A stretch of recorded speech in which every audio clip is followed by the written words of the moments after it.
Hello friends. आज हम IT and computers के बारे में पढ़ेंगे। तो स्टार्ट करते हैं। सबसे पहले हम देखेंगे वायरलेस कम्युनिकेशन, है ना।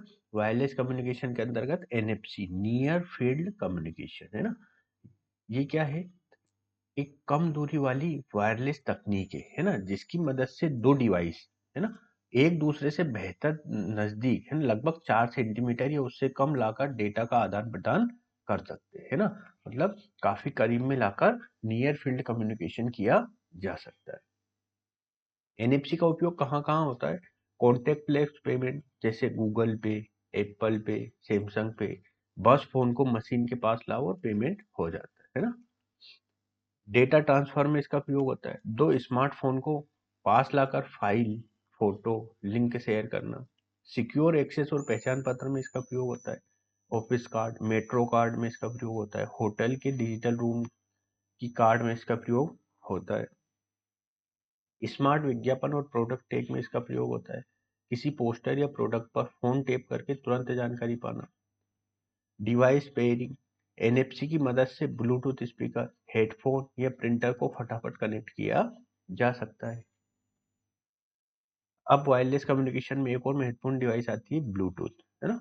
ब्लूटूथ एक वायरलेस तकनीक है जिसकी मदद से दो डिवाइस बिना किसी तार के कम दूरी, लगभग 10 मीटर तक पर डेटा, फाइल, ऑडियो या वीडियो ट्रांसफर कर सकते हैं, है ना। आप इसे ऐसे समझ सकते हैं जैसे अपने फोन को वायरलेस हेडफोन या स्पीकर से कनेक्ट करना हो, या दो मोबाइल के बीच गाना भेजना हो, है ना। कभी आपने देखा होगा आपके मोबाइल से किसी अन्य के मोबाइल में ब्लूटूथ के माध्यम से डेटा ट्रांसफर करना, गाने ट्रांसफर करना, मतलब, है ना। कैसे ब्लूटूथ कैसे काम करता है? ब्लूटूथ 2.4 गीगाहर्ट्ज फ्रीक्वेंसी बैंड पर कार्य करता है ना। जब दो डिवाइस पर ब्लूटूथ ऑन किया जाता है ना, तो दोनों डिवाइस एक दूसरे को सर्च करते हैं पहले, है ना। फिर पेयरिंग होती है, यानी एक दूसरे को पहचानते हैं ना। पेयरिंग में कभी कभी कोड भी आता है, वो कोड रिसीवर को एक्सेप्ट करना होता है। फिर डेटा ट्रांसफर या ऑडियो ऑडियो वीडियो ट्रांसफर होने लगता है। पेयरिंग के बाद दो डिवाइस एक दूसरे के साथ ऑटोमेटिकली कनेक्ट हो जाते हैं। कब हो जाते हैं? जब दोनों के अगर ब्लूटूथ ऑन है तो ये ऑटोमेटिकली कनेक्ट हो जाते हैं।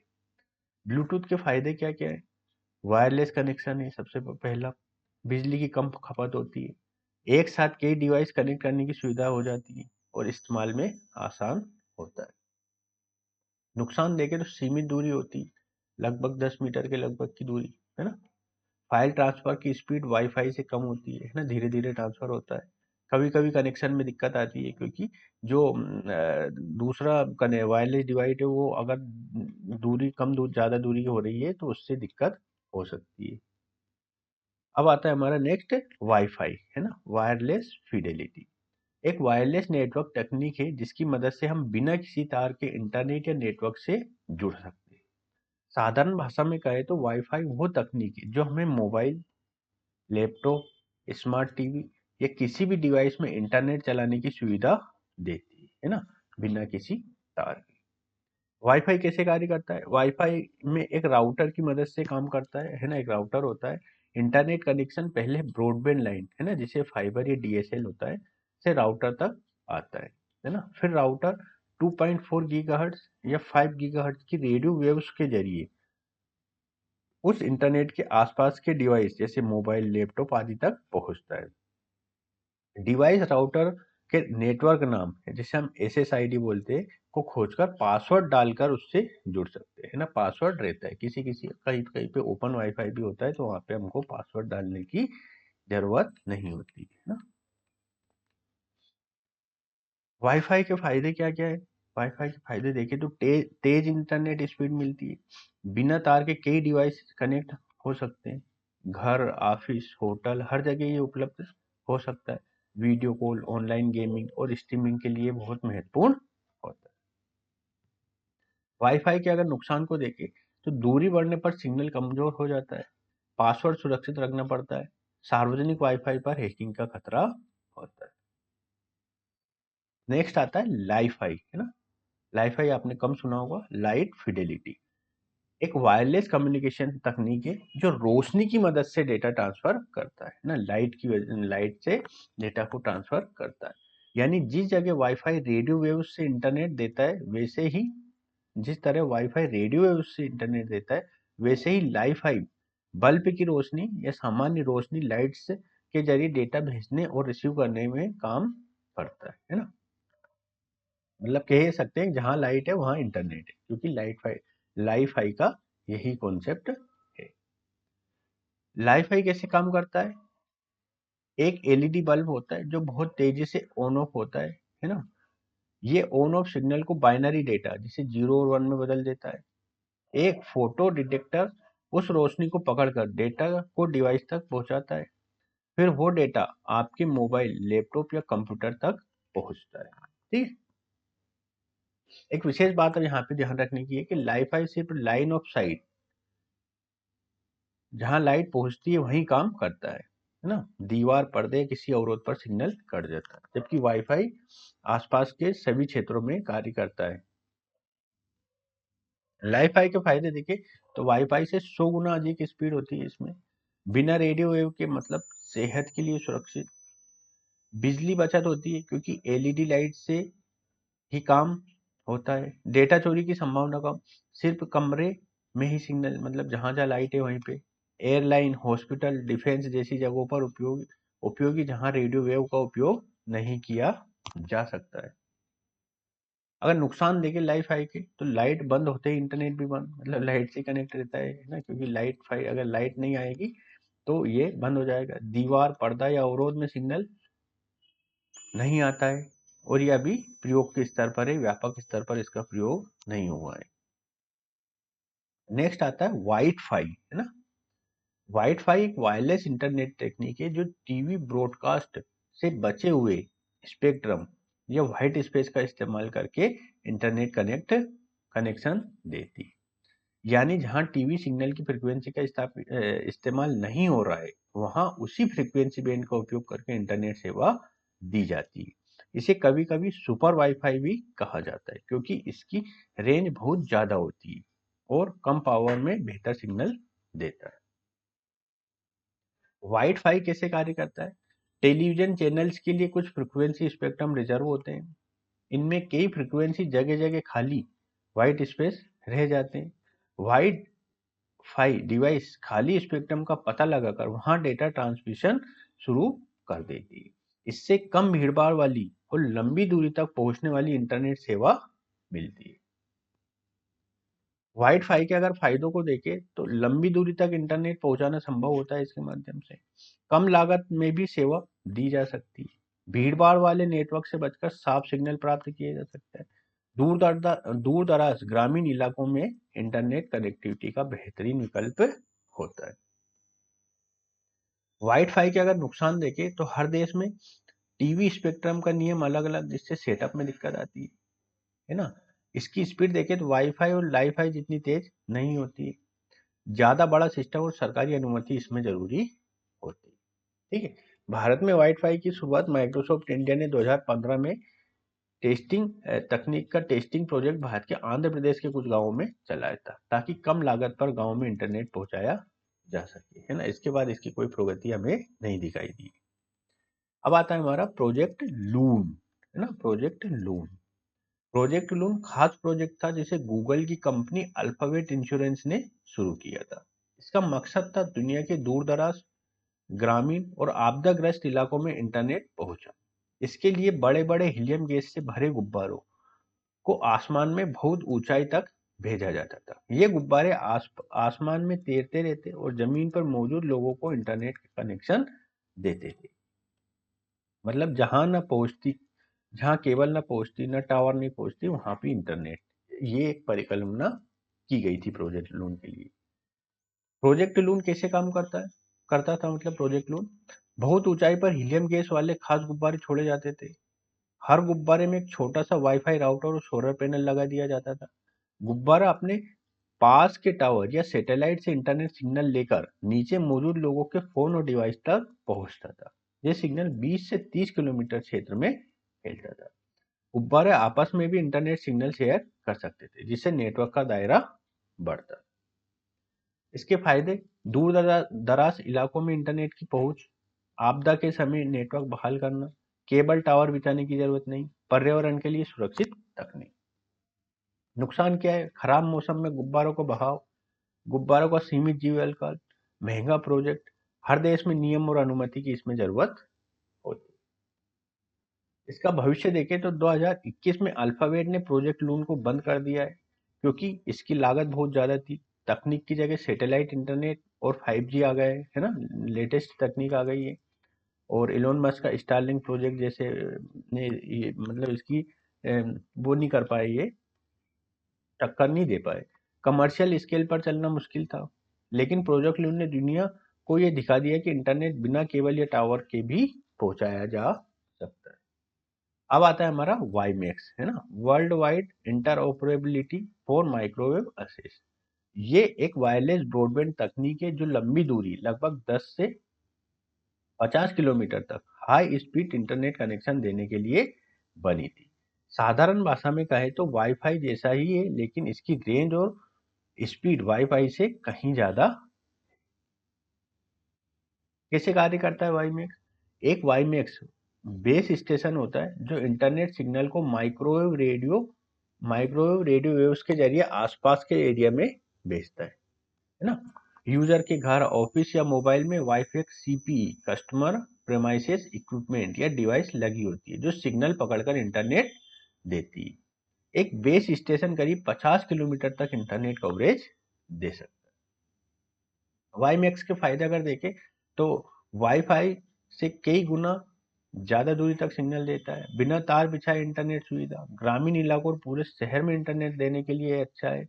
मोबाइल नेटवर्क के विकल्प के रूप में ये कार्य कर सकता है। नुकसान देखें तो इंस्टॉलेशन खर्च ज्यादा है। मोबाइल नेटवर्क को 4G 5G आने के बाद इसकी मांग में कमी हुई है। तेज हवा और बारिश में सिग्नल कमजोर हो जाता है।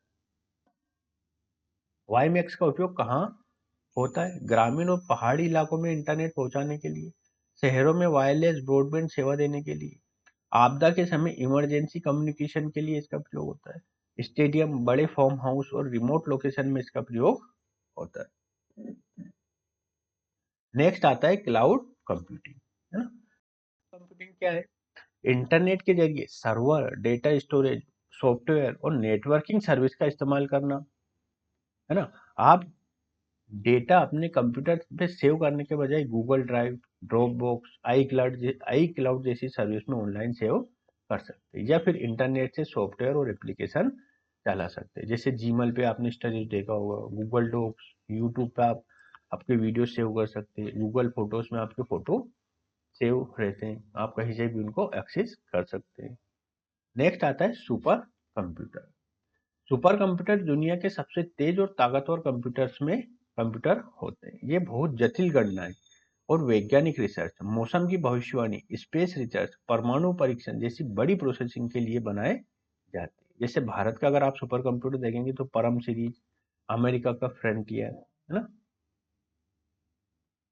नेक्स्ट आता है क्वांटम कंप्यूटर। क्वांटम कंप्यूटर परंपरागत कंप्यूटर से अलग होते हैं। जहां सामान्य कंप्यूटर में 0 और 1 बिट पर काम करता है, वही क्वांटम कंप्यूटर क्यूबिट पर कार्य करता है ना। ये एक साथ 0 और 1 दोनों स्थिति में रह सकते हैं, जिसे हम सुपर पोजिशन कहते हैं, है ना। बेहद तेज स्पीड और कठिन से कठिन गणनाएं भी पलक झपकते ही कर सकते हैं, है ना। सुपर पोजिशन और इंटेंजलमेंट, इसमें दो चीजें होती हैं। इंटेंजलमेंट, है ना। ठीक है, उदाहरण देखें तो गूगल का साइकोमोर, आईबीएम का क्यू सिस्टम क्वांटम कंप्यूटर के उदाहरण। नेक्स्ट आता है बिग डेटा, है ना। बिग डेटा का अर्थ है बहुत बड़ी मात्रा में डेटा, जिसे सामान्य कंप्यूटर से संभालना और प्रोसेस करना मुश्किल होता है। जैसे social media, online shopping, banking transaction, mobile app से हर सेकंड निकलने वाला डेटा। इन डेटा से पैटर्न, रुझान और उपयोगकर्ता की आदत समझी जाती है ना। देखो, बिग डेटा का एनालिसिस करके ही आपको मोबाइल में बहुत सारी चीजें आती है। जैसे आपने कभी मशीन या वॉशिंग मशीन के बारे में सर्च किया, तो आपके यूट्यूब, फेसबुक, इंस्टाग्राम सब चीजों पे आपको उससे संबंधित एड्स दिखाई देने लगेंगे, क्योंकि वो मशीन खरीदने में इंटरेस्टेड है। तो एक ये डेटा एनालिटिक्स के तहत बिग डेटा आपका कलेक्ट किया जाता है, फिर एक तरह से पैटर्न मैचिंग के थ्रू आपकी डिमांड पकड़ी जाती है, उसी हिसाब से आपके मोबाइल में सप्लाई की जाती है कि आपको इस चीज की डिमांड है। नेक्स्ट आता है इंटरनेट ऑफ थिंग्स। IoT का मतलब है इंटरनेट ऑफ थिंग्स, ऐसी डिवाइस जो आपस में इंटरनेट के जरिए जुड़ जाती है और एक दूसरे से डेटा शेयर करती है, जैसे smart watch, smart bulb, smart TV, smart fridge, है ना, जो मोबाइल से कंट्रोल होते हैं, है ना। उदाहरण देखें तो Alexa, smart bulb, smart door lock. Web क्या होता है? वेब या वर्ल्ड वाइड वेब इंटरनेट पर मौजूद वो सारी वेबसाइट और वेब पेज का नेटवर्क है जो आप ब्राउजर में यूआरएल डालकर एक्सेस करते हैं, है ना, जैसे www.google.com, www.facebook.com, है ना। वेब और इंटरनेट अलग चीजें है ना, इंटरनेट नेटवर्क है और वेब उस नेटवर्क पर चलने वाली जानकारी। आईपी एड्रेस क्या होता है? इसे इंटरनेट प्रोटोकॉल एड्रेस कहते हैं। किसी भी कंप्यूटर, मोबाइल और डिवाइस की इंटरनेट पर यूनिक पहचान, है ना, यूनिक पहचान, जैसे किसी इंसान का आधार कार्ड होता है, उसी तरह से ये आईपी कार्ड, आईपी एड्रेस होता है ना, कंप्यूटर के संदर्भ में, है ना। उदाहरण के लिए देखें तो 192.168.1.1, ये ना IPv4 के अंतर्गत है ना। और ये देखे जाए तो ये किसके अंतर्गत है? IPv6 के अंतर्गत आती है ये डिवाइस का एड्रेस। हर डिवाइस में आईपी एड्रेस अलग अलग होता है, जैसे हर व्यक्ति का आधार कार्ड अलग अलग होता है, उसी तरह से हर डिवाइस का आईपी एड्रेस भी अलग अलग होता है। नेक्स्ट आता है कृत्रिम बुद्धिमत्ता, आर्टिफिशियल इंटेलिजेंस। कृत्रिम बुद्धिमत्ता, जिसे हम अक्सर एआई कहते हैं, कंप्यूटर विज्ञान का ऐसा क्षेत्र है जो कंप्यूटर प्रोग्राम और मशीन बनाने पर ध्यान केंद्रित करता है ना, जो इंसानों की तरह सोच सकते, सीख सकते और समस्याओं को हल कर सकते, मतलब इस तरह की मशीन बनाना जो इंसानों की तरह सोचने की क्षमता रखता हो। इसे आसान भाषा में समझे तो हम कंप्यूटर को इतना इतना समझदार बनाने की कोशिश कर रहे हैं कि वो अपने आप काम कर सके, नई चीजें सीख सके और हमारे दिए गए सवालों के जवाब दे सके या हमारी समस्याओं का समाधान ढूंढ सके। एआई कई अलग अलग तरीकों से काम करता है। कुछ एआई सिस्टम डेटा के बड़े समूह का विश्लेषण करके पैटर्न सीखते हैं। उदाहरण के लिए एक एआई जो बिल्लियों और कुत्तों की पहचान करना सीख रहा है, उसे लाखों बिल्लियों और कुत्तों की तस्वीरें दिखाई जाएंगी। धीरे धीरे वो उन विशेषताओं को पहचानना सीख जाएगा जो एक बिल्ली को कुत्ते से अलग करती है। दूसरे एआई सिस्टम नियमों और निर्देशों के एक सेट का पालन करके काम करता है। उदाहरण के लिए एक एआई जो शतरंज खेलता है, उसे खेल के नियमों और जीतने की रणनीतियों के बारे में बताया जाएगा। आजकल एआई का उपयोग कई अलग अलग क्षेत्रों में किया जा रहा है, जैसे स्मार्टफोन में। आपके फोन में वॉइस असिस्टेंट जैसे गूगल असिस्टेंट या सीरी एआई का उपयोग करते हैं, ताकि आपकी आवाज को समझ सके और आपके सवालों के जवाब दे सके। इंटरनेट सर्च इंजन जैसे गूगल एआई का उपयोग करते हैं, ताकि आपको सबसे प्रासंगिक खोज परिणाम दिखा सके। स्वास्थ्य सेवा, डॉक्टर बीमारियों का पता लगाने और इलाज की योजना बनाने में मदद करने के लिए एआई का उपयोग कर सकते। परिवहन में अगर देखें तो सेल्फ ड्राइविंग कारें एआई पर निर्भर करती हैं, ताकि सड़क को समझ सके और सुरक्षित रूप से ड्राइव कर सके। मनोरंजन के क्षेत्र में video games, movie recommendation system AI का उपयोग करते हैं, ताकि आपको वो सामग्री सुझा सके जो आपको पसंद आ सकती है। तो ये सब एआई का कमाल है, ठीक है। इंटरनेट के मतलब डिजिटल टेक्नोलॉजी के मतलब इसमें आपने चैट जीपीटी का नाम भी सुना होगा, चैट जीपीटी, ठीक है, ठीक है। और इसके अलावा ग्रोक का नाम सुना होगा, ठीक है?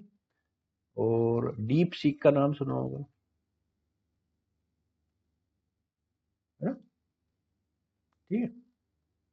ये सब कृत्रिम बुद्धिमत्ता पर कार्य करते हैं। आप जैसे निर्देश देते हैं, आपको उसी तरह से ये चीजें बताने लगते हैं ना। ये मतलब सर्च इंजन से भी पावरफुल हो गए। चैट जीपीटी में आप कुछ भी डालेंगे तो वो उसी से संबंधित चीजें आपको जानकारी प्रदान करती है। ग्रोक में भी ऐसा ही है, डीप सीक में भी जानकारियों का एक तरह से मतलब भंडार है। आप जो भी इनसे पूछोगे वो आपको आसानी से बताएंगे।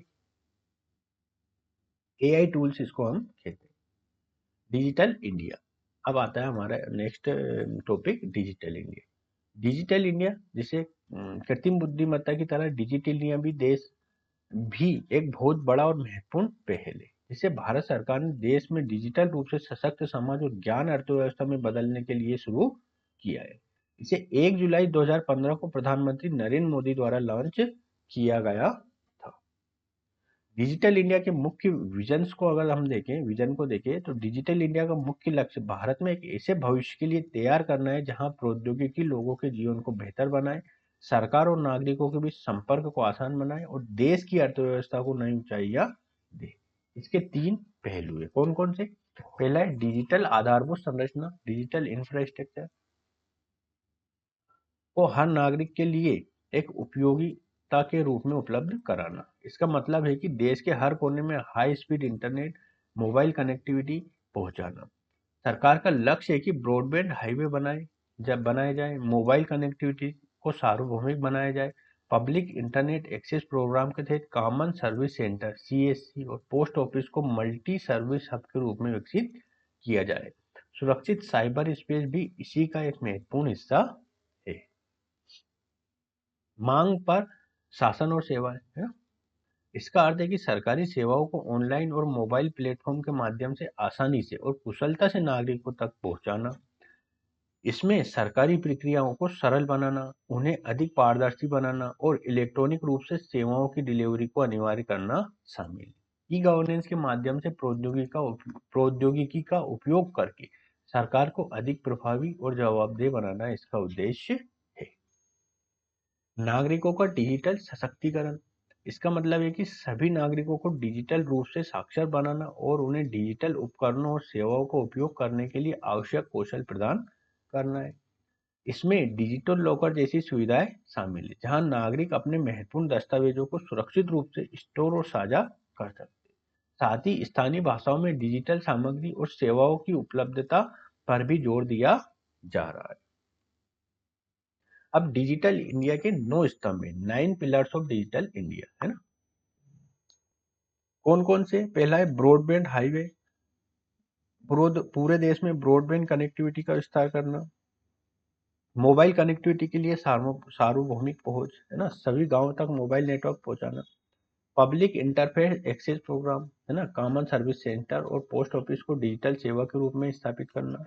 ई गवर्नेंस, प्रौद्योगिकी के माध्यम से सरकार में सुधार, है ना, सरकारी प्रक्रियाओं को सरल और अधिक कुशल बनाने के लिए IT का उपयोग करना। ई क्रांति, इलेक्ट्रॉनिक सेवाओं की डिलीवरी, है ना, विभिन्न सरकारी सेवाओं को इलेक्ट्रॉनिक रूप से नागरिकों तक पहुंचाना। सभी के लिए सूचना, इंफॉर्मेशन फॉर ऑल, नागरिकों के लिए विश्वसनीय जानकारी की उपलब्धता और पारदर्शिता सुनिश्चित करना। 7 है इलेक्ट्रॉनिक विनिर्माण, देश में इलेक्ट्रॉनिक्स के उत्पादन को बढ़ावा देना। IT के लिए नौकरियां, IT फॉर जॉब्स, IT और IT सक्षम सेवाओं के क्षेत्र में रोजगार के अवसर पैदा करना और युवाओं को कौशल प्रदान करना। अर्ली हार्वेस्ट प्रोग्राम, है ना, ऐसे अल्पकालिक परियोजनाएं जिनका तुरंत प्रभाव हो, जैसे सरकारी कार्यालयों में बायोमेट्रिक उपस्थिति, विश्वविद्यालयों में वाईफाई आदि लगाना। डिजिटल इंडिया के अगर उद्देश्यों को देखें तो देश के सभी हिस्सों में हाई स्पीड इंटरनेट कनेक्टिविटी प्रदान करना, सरकारी सेवाओं में कुशल और पारदर्शी तरीके से डिजिटल प्लेटफॉर्म में बदलना, डिजिटल साक्षरता कार्यक्रमों, डिजिटल संसाधनों तक पहुंच के माध्यम से नागरिकों को सशक्त बनाना, सरकारी सूचना और सेवाओं को इलेक्ट्रॉनिक रूप से आसानी से उपलब्ध कराना, इलेक्ट्रॉनिक वस्तुओं के घरेलू विनिर्माण को बढ़ावा देना और इलेक्ट्रॉनिक उद्योग में रोजगार के अवसर प्रदान करना, कौशल विकास कार्यक्रमों को प्रदान करना और IT और IT सक्षम सेवा क्षेत्र में विकास को बढ़ावा देना। और अगर हम देखें तो ई गवर्नेंस को बढ़ावा देना, है ना, ई गवर्नेंस को बढ़ावा देना। इससे क्या होगा? शासन में पारदर्शिता में वृद्धि होगी, भ्रष्टाचार में कमी आएगी, है ना, शासन की कार्य प्रणाली में पारदर्शिता में वृद्धि होगी, है ना, और भ्रष्टाचार में कमी आएगी, भ्रष्टाचार में कमी आएगी। ठीक। अगर इसका हम प्रभाव देखें तो इंटरनेट की पहुंच में वृद्धि, ई गवर्नेंस सेवाओं का विस्तार हुआ है, डिजिटल भुगतान में वृद्धि हुई, जैसे UPI वगैरह ज्यादा होने लगे। आजकल आप देखेंगे कैशलेस इंडिया होता जा रहा है। यहाँ पे आजकल आपको छोटे से छोटा पेमेंट और बड़ा से बड़ा पेमेंट भी आप ऑनलाइन करते हैं। साक्षरता में सुधार हुई, डिजिटल साक्षरता में सुधार हुई, है ना, पारदर्शिता, स्टार्टअप, नवाचार को बढ़ावा मिला है, जीवन की गुणवत्ता में सुधार हुआ है लोगों के। निष्कर्ष क्या लिख सकते हैं? डिजिटल इंडिया एक महत्वाकांक्षी और परिवर्तनकारी कार्यक्रम है। इसका उद्देश्य भारत को डिजिटल रूप से सशक्त बनाना और एक ज्ञान आधारित अर्थव्यवस्था को बनाना। ये न केवल सरकारी सेवाओं को नागरिक तक पहुंचाने के तरीके में क्रांति ला रहा है, बल्कि ये देश के आर्थिक और सामाजिक विकास को भी गति दे रहा है। ये एक सतत प्रक्रिया है और जैसे जैसे प्रौद्योगिकी विकसित हो रही है, डिजिटल इंडिया भी नए लक्ष्यों और पहलों के साथ आगे बढ़ रहा है। ठीक है, तो यहाँ पे हमारा ये आईटी एंड कंप्यूटर संबंधित विभिन्न आयाम संपन्न होते हैं। ठीक है, आज का वीडियो हम यही समाप्त करते हैं। नमस्कार।